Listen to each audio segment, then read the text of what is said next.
and stood by the window and stared out over the lake. There was a storm brewing. One for the record books if the radio hadn't been exaggerating. The grayness outside matched her mood, but this was not what she needed right now. With a heavy sigh she turned away from those depressingly dark clouds and picked up her paints. The only thing she could do now was to pray that the electricity would hold up against the storm so she could finish her painting. She had to finish it.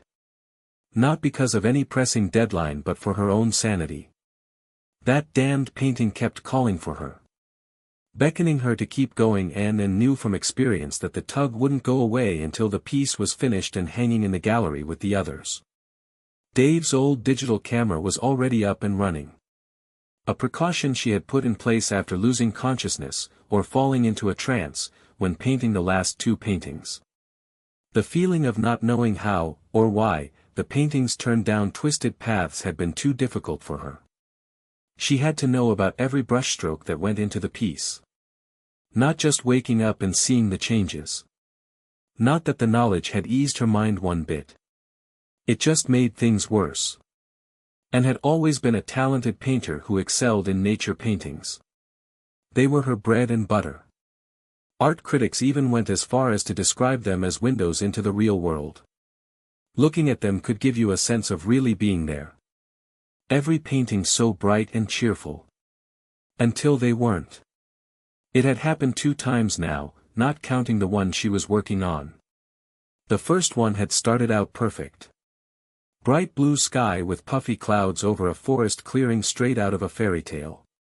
And even had a buyer in mind after the first painting session. But after a brief nap she woke up to a different painting. The sky was darker, the trees were tangled up, and, in the foreground, there was suddenly a campfire where she had planned to put some flowers. She couldn't remember making any of those changes. For a moment she thought that someone had broken in, but why would they have messed with her painting? All windows and doors were locked, so the most logical conclusion was that she had somehow done it herself. And that was just as scary of a thought. Fully intent on changing it back, she grabbed some paint and brushes. It shouldn't be all that hard to fix. Just lighten the sky back up with some pale blue, lighter green color for the trees. She even had a vague plan to use the campfire for a cozy camping scene.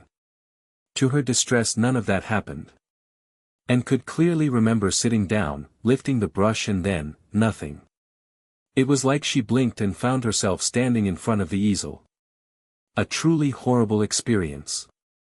The scene on the canvas had grown even darker. It was clearly closer to dusk now.